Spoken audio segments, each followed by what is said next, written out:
Hi friends, के unique classes में आपका स्वागत है। आज हम फिर से उस पहले वाले टॉपिक को यानी हम पहले वाले क्लास में हमने इन रेडियस के बारे में यानी इन रेडियस, इन सर्कल और इन सेंटर के बारे में बताया था। उसके बाद हम सरकम सेंटर, सरकम रेडियस और सरकम सर्कल उसके बारे में भी बताया था। देखिए, आज हम उसी को, अब इक्विलेटरल ट्रायंगल है तो उसमें हम कैसे करेंगे उसको भी बताएंगे। तो सबसे पहले हम पहले वाले कल का यानी हम इस फार्मूला को यानी सरकम रेडियस इसका यानी परिवृत्त और इसको इन रेडियस, इन रेडियस, रेडियस यानी अंतःवृत्त, अंत त्रिज्या, रेडियस यानी अंत त्रिज्या। कल हम इसका फार्मूला ड्राइव्ड भी किए थे कि अगर कोई भी ट्रायंगल है उसके यानी कोई भी ट्रायंगल की बात करें, यानी कोई भी ट्रायंगल है, ए है, बी है और सी है, यानी उसके वर्टिसेस से अगर एक ट्रायंगल को ड्रॉ करते हैं यानी इसका सेंटर होगा जो क्या होगा, सरकम सेंटर, और ये इसकी यानी आर जो होगा वो सरकम रेडियस यानी परित्रिज्या कहते हैं। इसका फार्मूला ये है।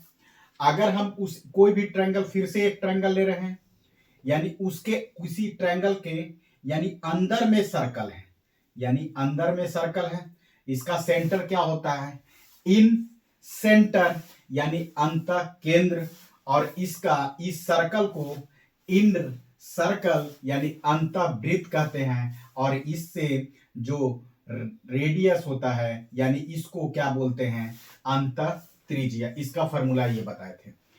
अब ये ट्रायंगल कोई भी ट्रायंगल है यानी हम या तो इक्विलेटरल ट्रायंगल यानी समबाहु त्रिभुज, आइसोसेलेस ट्रायंगल यानी समद्विबाहु त्रिभुज, और स्केलन ट्रायंगल यानी विषमबाहु त्रिभुज, कोई भी ट्रायंगल है उसके बारे में हम।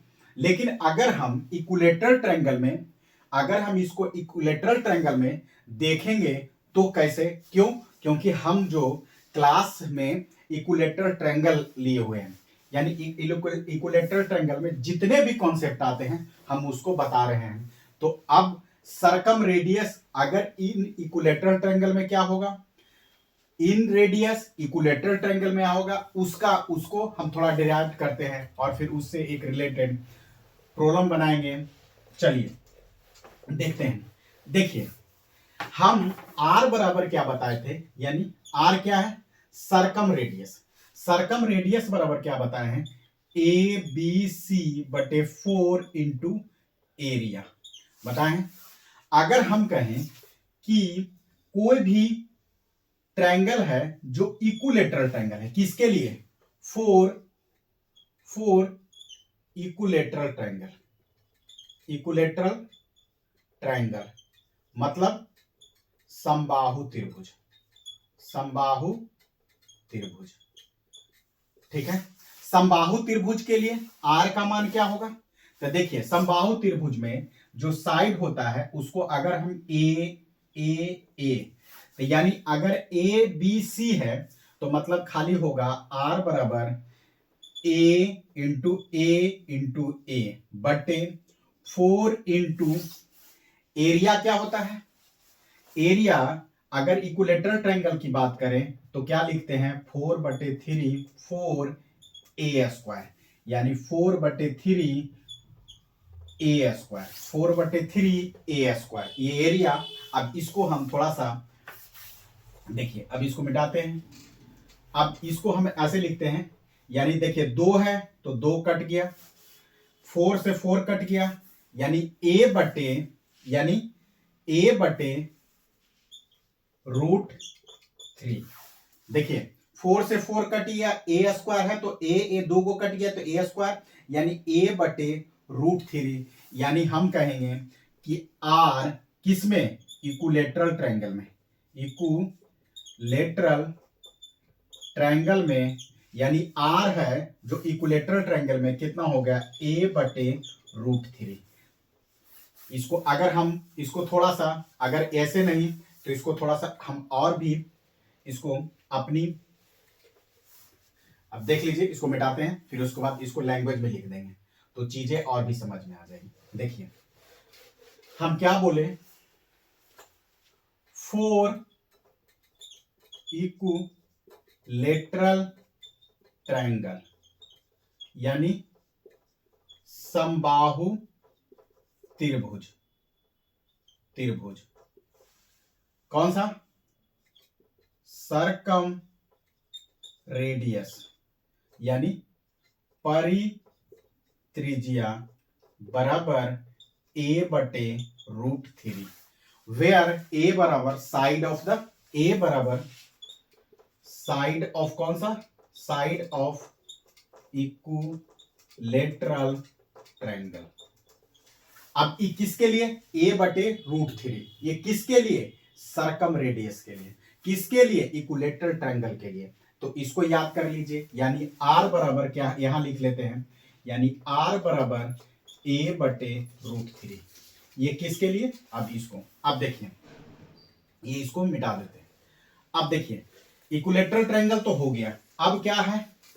इन रेडियस की बात करते हैं। इन रेडियस क्या है? जैसे हम बोले हैं कि इन रेडियस बराबर क्या होता है? r बराबर, यानी इन रेडियस, जनरल की बात करते हैं, यानी इसको क्या कहते हैं? अंतः त्रिज्या। मतलब कितना हुआ? 2 इंटू एरिया बटे पी।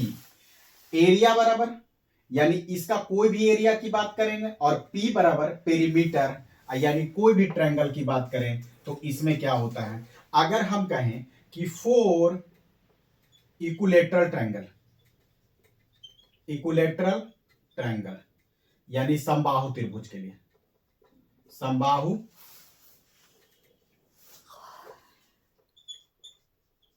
समबाहु त्रिभुज, इसमें क्या होता है?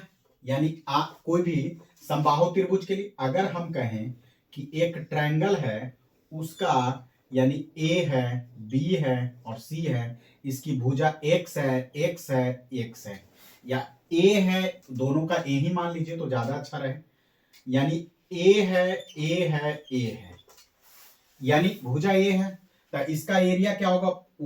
2 इंटू इक्विलेटरल ट्रायंगल का √3/4 इंटू कितना? ए स्क्वायर इंटू पी बराबर 3a। क्यों? क्योंकि a into A plus A plus A यानी 3 है, यानी ये से ये कट गया, दो ए वो है तो ऊपर से कट गया, और इसको हम करेंगे तो 2 हो जाएगा और √3, यानी इसको लिखेंगे a/2√3। क्यों? क्योंकि √3 को इधर करेंगे तो √3 हो जाएगा, यानी 2√3, यानी r का मान जो हुआ, r बराबर, यानी r बराबर a/2√3। ये किसके लिए? किसका?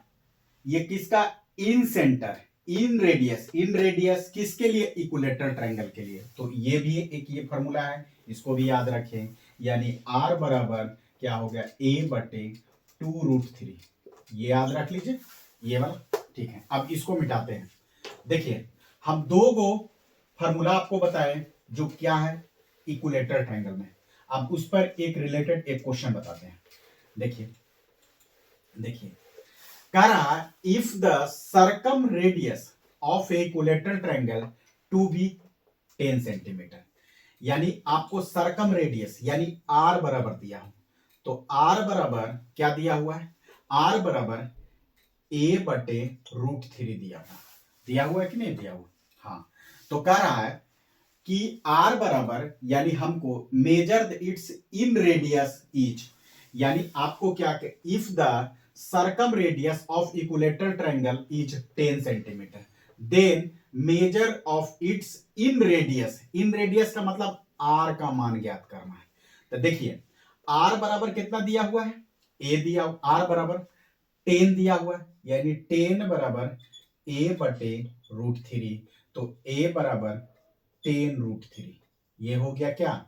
अगर हम सेंटीमीटर है तो ये सेंटीमीटर, यानी a का मतलब कौन सा है? Side of equilateral triangle. अब r का फॉर्मूला क्या होता है? a/2√3, मतलब आर बराबर कितना हो गया, ए बटे 2 इंटू ए बराबर कितना दिया हुआ है, 10√3 बटे 2 इंटू √3, ये से ये कट गया यानी 5, आर बराबर 5, यानी कह रहा है मेजर ऑफ इन रेडियस का मतलब आर का मान यानी 5 सेंटीमीटर।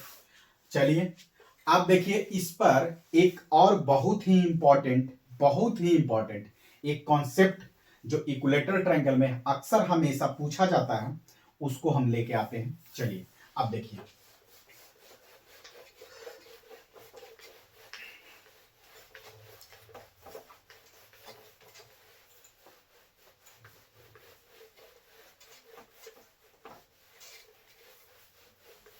ठीक, तो आज के लिए इतना ही रहने दीजिए।